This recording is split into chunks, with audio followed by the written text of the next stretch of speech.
Cops say he lived in a house filled with guns and in a head filled with games. A dirty little secret. Sex scenes embedded in a wildly popular video game called Grand Theft Auto. If it's not in your house, there's a good chance your neighbor's got it. So what's he gonna do? Is he gonna pull the door open and knock the guy out? Whoa! It's just fun to kind of engage in mayhem. I don't know. In New York City. Whoa! What, did you just run over that guy?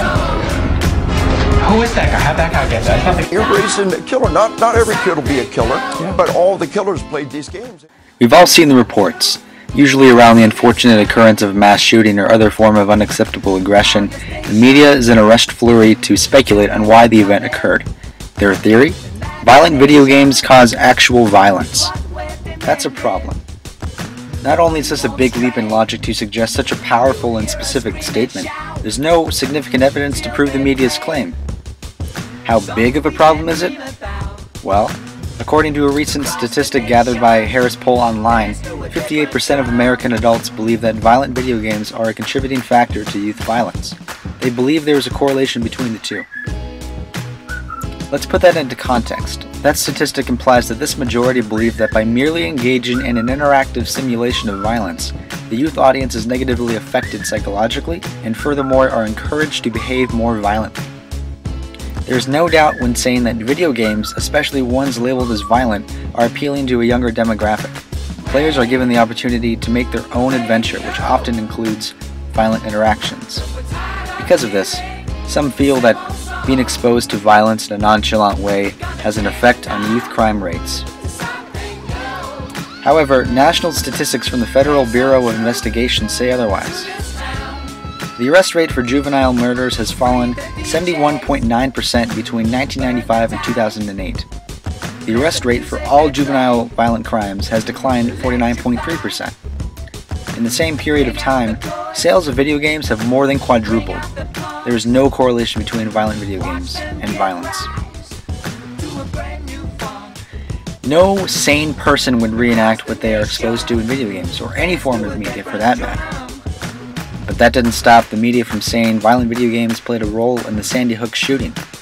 Certainly the culture of violence, and look at the level of violence in our media, video games, the depiction of these assault weapons again and again. There might well be some direct connection between people who have a mental instability and they when they go over the edge, they transpose themselves. They become part of one of those video games, and perhaps that's why all these assault weapons are used. Dr. Patrick Markey, Associate Professor of Psychology at Villanova University, had something to say about it. It is quite a leap to imply that the desire to expose others to loud noises or even hot sauce is similar to the violent events which occurred at Sandy Hook. He concluded that, quote, research does not show a clear link between playing violent video games and real-world violence. I interviewed a young person to tell me about their experience with aggressive forms of media and how it affected him or her. I didn't have to travel too far from home for that. I talked with my stepbrother, Zachary Crane. Zachary is one of the few people I know who started playing violent video games at a younger age and continues to do so. Sure. Zach Crane, I'm your stepbrother. Okay. Like, every video game I've played, it has been, like, violent with guns and stuff. Ever since I was, like 9. At my dad's house, like, probably a few hours, but here, not that much. Because they're fun, and I just like the missions and stuff and playing online. What makes them fun? I don't know, like... What? Just going around in cars and, like, in GTA, like, going around in cars and stuff. Okay. And then playing with your friends, and yeah. Probably GTA. Why? Because you get to do a lot of stuff, like go to the store and buy clothes and like have your own house and stuff, and it's not just constant like war killing. You enjoy playing violent video games, and yeah. You're not a murderer yet? No, wow, I'm not a murderer yet. That's insane. Yeah, I know. Blown away. Pretty much everyone at our school does. Okay, do you ever get like together like and play online like with your friends? Yeah, that's mostly what I do. So how have you and your friends not started like a murdering gang? Because we know the difference between like what's in a game and what's in real life. They haven't really. It's just they've, like, I don't know, they haven't really affected my life. Okay. Yeah. Okay. School or anything? Like, you ever been, like, suspended for that kind of thing? Nope. I don't know, it's just something that people do, I guess. I don't know. Is it bad? Yeah, it's bad. Okay. Yeah, violence is bad. Okay. But why isn't violence in video games bad? Because it's animated and it's fake and people know it's fake. Okay.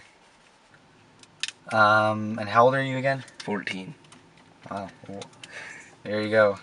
So you're not old enough to buy these games. No. Who buys them for you?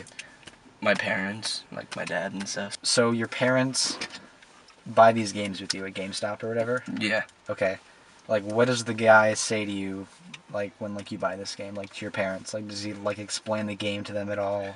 He just says, like, that, just to let you know that this game has, like, violence in it if you're gonna let him play. What do you mean? Like, M for mature, E for Yeah, everyone? I think it is. It's just people don't really pay attention to that anymore. Yeah, because basically people can get their aggression out in the game. So you think it's a way for people to, like vent? Yeah, pretty much. Zach is absolutely right. Not only are video games entertaining, they are also a positive psychological influence. These products offer interactive visual entertainment and challenge the brain in many ways. Psychologist Clay Routledge says in Psychology Today, video games of all genres provide positive stimulation to the brain. These games improve hand-eye coordination, team building, pro-social behavior, and problem-solving skills. However, there have been cases where alarmists claim that violent video games can be a precursor to negative behavior, but that is simply not true. According to Raymond Boyle, a media studies professor at the University of Glasgow, violent video games have not been shown to be predictive of violent behavior or crime. When research does show that violent video games cause more arousal and aggression, it is because that the comparative game is less exciting. He says, quote, "A short-term increase in arousal and aggression does not mean a child is going to leave his or her home and commit a violent act. The correlation between violent video games and youth violence is lacking. Because of the frail correlation and causation between violent video games and violence, aggressive content in video games do not affect the youth demographic and should be allowed. Youth people are not given enough credit for being able to distinguish what is acceptable in a simulation and what is acceptable in society. So by all means, continue to play video games. You won't become a criminal, I promise."